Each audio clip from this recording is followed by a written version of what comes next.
Hey, what's up everybody? Today I want to take two beautiful sounds, two beautiful chords. First one is C and the second one is F. The first thing I want to pay attention to and kind of have our mind and ears tuned into is how it sounds and how it feels. So I'm hearing this from the point of view of C major. That means this is the 1, this is the tonic, and then I'm going to the 4 chord F. Now, what we're going to do today is kind of like upgrade these chords, and in the way we'll talk about harmonic substitutions, some rhythmic stuff, as well as some theory like secondary, dominant, etc. So let's dive in. So the first sound is this, right? C to F. Even this is kind of pleasing. So the first kind of thing I want to play and adjust is this shape, this chord exactly here, and this is C major 7, and you can decide you're playing it as 4 notes, or you can have the melody G, and that way I'm playing a bar and playing the shape C major 7. If you want to get the most out of this lesson, there is a full transcription with tab and notation on my Patreon, and you can check it out. And then I'll actually do the same thing for the F, so F major 7. But what's interesting is I want to add a little bit of melody there, and I'm going to use a hammer on. So what I'm doing here, I'm hammering on literally like a hammer hitting that note E, but before I'm hitting the note E, I'm getting the note D, because this is the note, oh, my pick went away, to this note here. So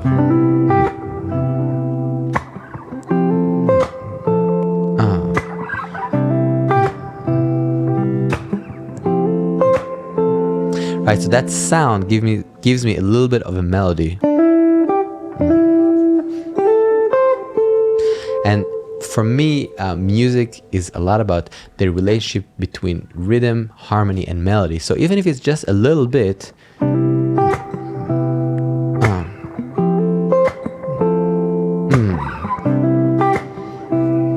Now when I'm playing this kind of thing, if you're listening or playing with me, great. Both are super awesome. The only thing I kind of want to ask you is to pay attention to how it sounds and how it feels. So even if it's something simple as C major 7, the 1 chord, just kind of tag it. So the next time you're home, you're in a tonic, the 1, then also when you go to the 4, you feel that place, and it's not like whatever, it's F. No, it's beautiful, it's amazing. And honestly, if we can hear the motion between 1 to 4, that means that we actually have a lot of ground covered, because it's a progression that happens a lot in music. Cool. So this is the beginning. We have 1-4. Furthermore, I will say I'm thinking about it as a tension and release, kind of like sort of like motion between point A to point B. In this sense, there isn't too much stuff, but I'm going from here to here, to my friend F, and then back home. Now, I'm thinking about it if we kind of break it down in harmony terminology. So we talk about tonic, which is home base. This is kind of stable. I think somebody sneezed. And this is what we call subdominant. Sub, before, something that comes before the dominant. So tonic and subdominant. Okay, so let's hear it one more time, and I'm going to start substituting some of these chords. So okay, cool, awesome, but there's more. So instead of the 4 chord, instead of that subdominant, I'm going to play the 2. Why? Because I can. Now, I mean, look, you don't have to do it, but it will maybe sound cool. Let's try.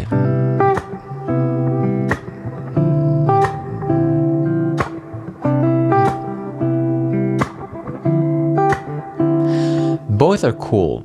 So first of all, the shape that I was using is this shape here, which is D minor 7/9. And I was doing the same thing. So this is D minor 7 shell chord, and I'm adding the 9 on top, and then I'm kind of flattening my first finger to get this bar chord here, so I get this little melody. So I'm getting a little bit that melody that we had before.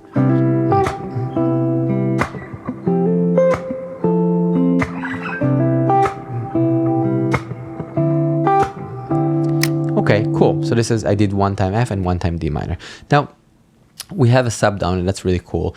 I'm going to add a dominant, because a lot of times it's really nice to have a dominant. So again, it's not in my song yet, there isn't an indication that you have to play the 5, but I'm going to do that just to expand the tension, because at the end of the day, my, even if it's just 2 chords, 1 4 or 1 2 1, I'm going from point A to point B, and the resolution is again home base. So it's really nice to add a little bit of tension, which is the dominant. So the 5, the dominant, and I will choose this sound, which is this kind of like F major over G, which is basically giving me what we call G7 sus4, kind of suspended, and this is how it's going to sound.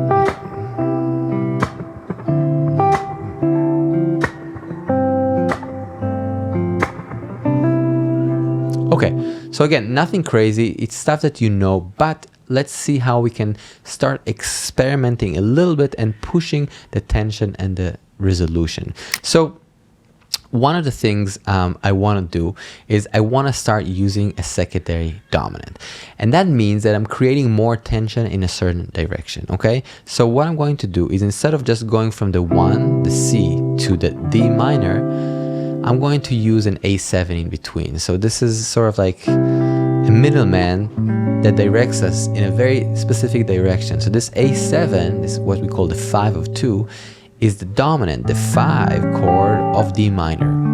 Let's pretend for a second you're in the key of D minor. So if you were in the key of D minor, the 1 2 3 4 5, the 5th note of the D minor scale would be A, and that is the 5. So that means that what we can do is get a little bit of tension leading us to that center. Again, it will sound like that.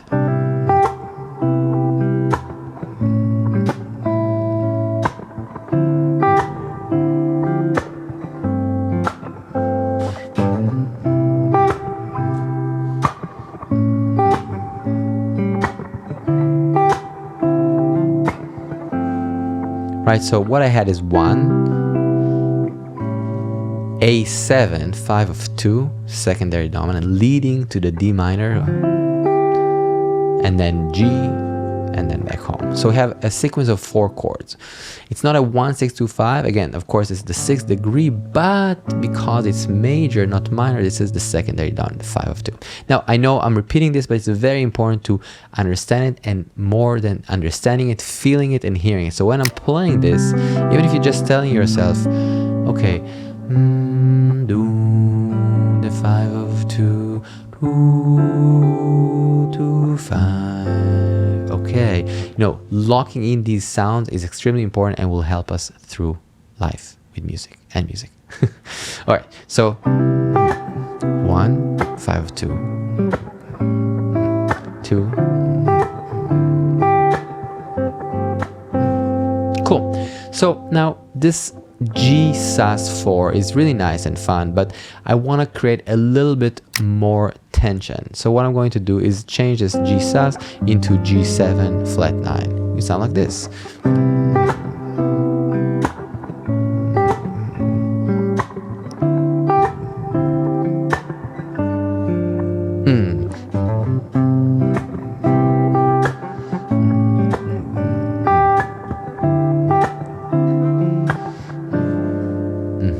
Okay, cool. So far, so good. Now, just as an experiment, right? So we know that there are 2 points of dominance in the C major scale. So 1 2 3 4 5 6 7. So these are the 7 degrees of C major: C, D minor, E minor, F major, G major, A minor, B diminished, and C. So when we're talking about, that idea of tension and resolution, we are talking about dominant to tonic. Again, these are just words. Resolution and tension, this is the dominant. But in the key of C major, it's important to notice that we actually have 2 chords we can use as dominants. And these chords are the 5 and the 7. So in that sense, what I'm going to use is, instead of the 5, I'm going to use the 7. And the 7 is a diminished chord. So again, I'm going to translate that into what I was doing. So 1, instead of the 5 of 2, I'm going to go 1 7 of 2, 2 5, Again, nothing crazy, but a little bass motion.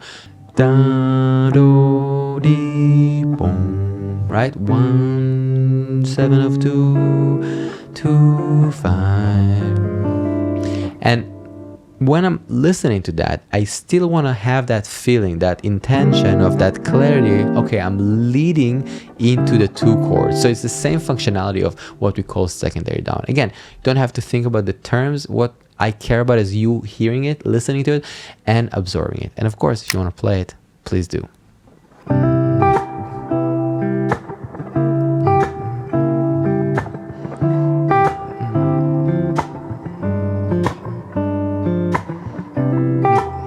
One more variation.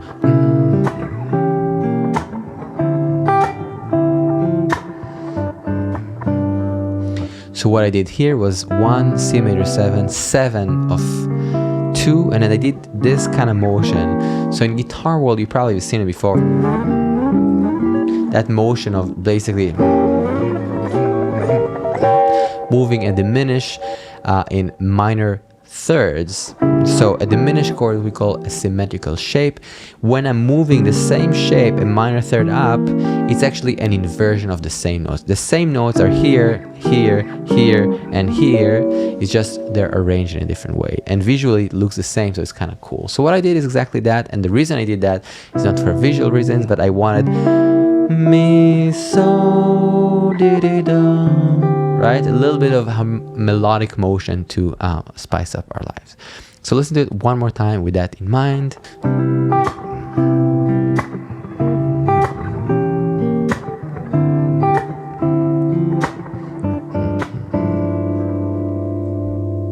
What is next, and what can we do to add more interest to our life? So I'm going to use what we call a trodden substitution. And that means that instead of the G7, this G7 sus4 or this G7 flat 9 that we had, I'm going to play a D flat 7. Okay, so why and how is that possible?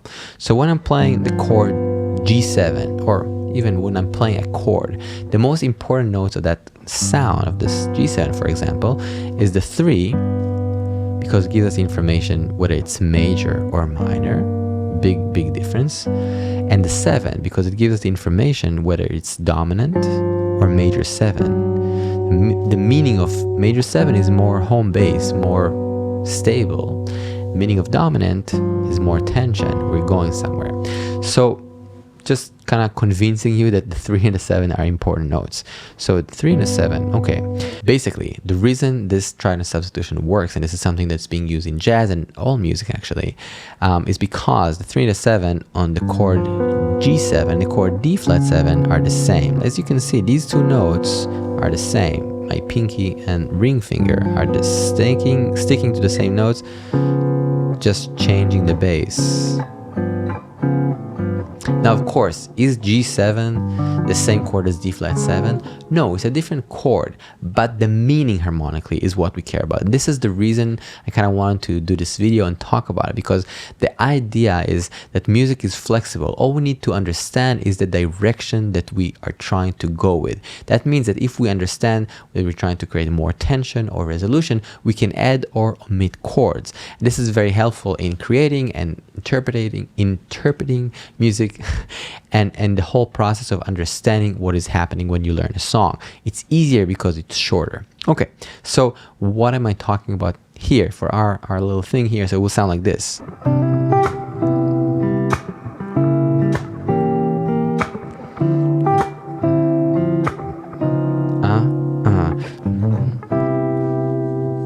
All right, so what happened here? So we had a C major 7, 7 of 2, 1 inversion of that, 2 D minor 7 9 with the G on top, which gives us the 11, by the way, and then D flat shell with a top note of the 9. So this is D flat 7 9. Again, I took the sound of G7, the dominant, and I substitute that with a flat 2 chord, which is the D flat 7, and I'm playing that with a flat with a 9. Now, even if you notice, I want you to hear it. So sing with me, listen, and just listen to the sound and try to tag the information as we go along, because the idea for us always with music, with guitar, that's my goal, is to not only know, not only understand, but really feel it and hear it. So when somebody is playing it, I can respond to it. When I'm trying to learn a new song or when I'm trying to write, I can actually use these things to create. And it takes time and intention. So I just want to kind of reinforce that idea of intention and listening and paying attention to these beautiful sounds. Okay, so but what's next? Well, great question. So whenever we have a dominant chord, for example, D flat 7, we can add the 2 chord. What does that mean? Okay, so basically, when I have a dominant chord in the world, I can add the 2 of that dominant. In that case, here, the D flat 7, the 2 chord of that would be A flat minor 7. So A flat minor 7 to D flat 7. It will sound like this. Once I play it, you'll hear it makes more sense than just talking about it. So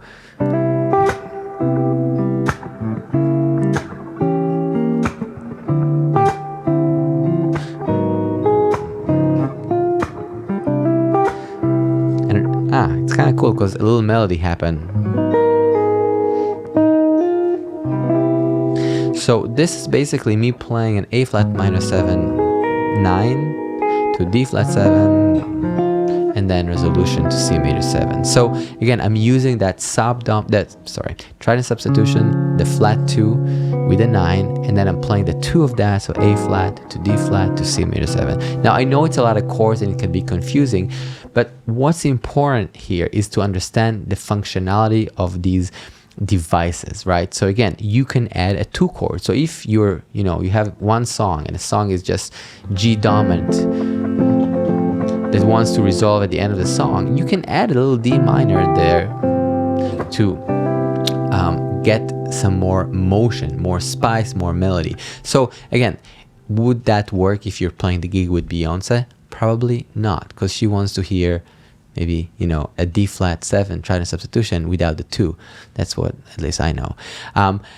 But a lot of times when you create music, when you write music, when you play jazz, when you improvise, you can add different things, and these sounds are super beautiful and super applicable. So again, the reason that I care about you knowing this harmonic progression and understanding the situation is because it's great for harmony, it's great for rhythm, but it's also great for your ears, and also it's amazing for improvisation. So if we understand things, if you understand what I'm doing here, we can recreate it with single lines, but that's later. So 1, 7 of 2, inversion, 2, flat 6 minor 7 9, A flat minor 7 9 to the flat 2, D flat 7 9, and then resolve. That's it. Okay, one more thing, right? So we are playing an A7, right? We're leading to that, or we're playing basically this diminished. We're basically trying to lead to D minor. So another way that we started with was playing an A7. Now, check this out. C major 7, A7, D minor, okay, the same thing. But I just said that we can add a 2 chord whenever we want. So let's use that device again in this context. And what will happen here is that I'll play C major 7, and I'll basically play a E half diminished A7, what we call a 2-5, leading to D minor. So again, I have a dominant, an A7, I'm leading to D minor. So I'm just playing a subdominant chord before that, a 2-5, leading to that point, a D minor, and then let's hear that. So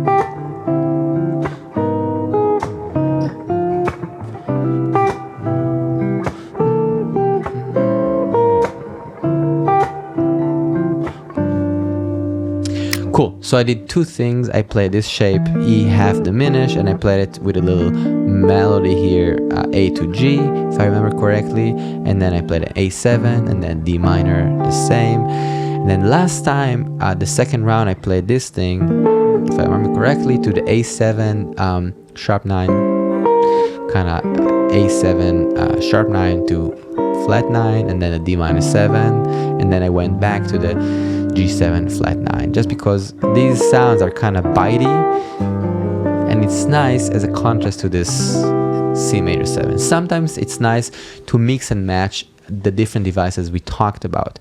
One more option that I want to cover here is remember we started our conversation today with C major to F, just this motion of 1 2 4 1 2 4, that's it. Then we added the major 7. So what happens, instead of doing this whole kind of motion to the 2 chord, we actually go into the 4. So what can I use? And you know, if something comes to mind, you can write it in the comment section.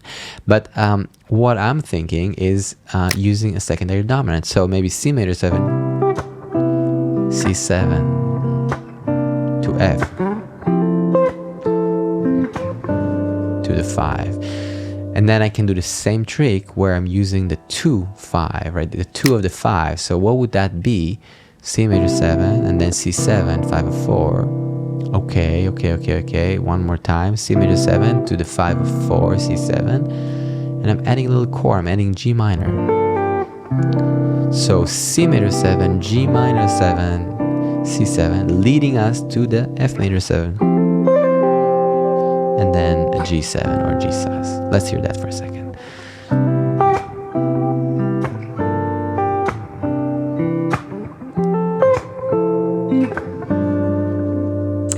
Cool. So what is important in this conversation is to pay attention to the colors. Even if you just take what we talked about today and you practice it in the key of C, you can get a lot of songs from that. And of course, there are different secondary dominants in the key of C that you can explore it. What I would recommend is just taking one and exploring it and trying some stuff, but making it musical, right? So what you're seeing here that I'm trying to do is I'm trying to take a device, a concept that is, you know, maybe intellectual or you know, a sound that I'm kind of imagining, and then I'm trying to make music with it. So it's not just I'm playing like, okay, C, A7, D minor, G. I'm not just playing the shapes, but I'm trying to play with the groove. I'm trying to make some melody happen and all these elements. So I feel that is very important because that makes it fun, it makes it interesting, and it makes it music. It's connected to what we actually hear when we hear songs. Thank you so much for hanging out and listening. I appreciate it a lot. I wish you all very, very happy holidays, and I hope you can hang with your loved ones, and I'll see you very soon. Peace out.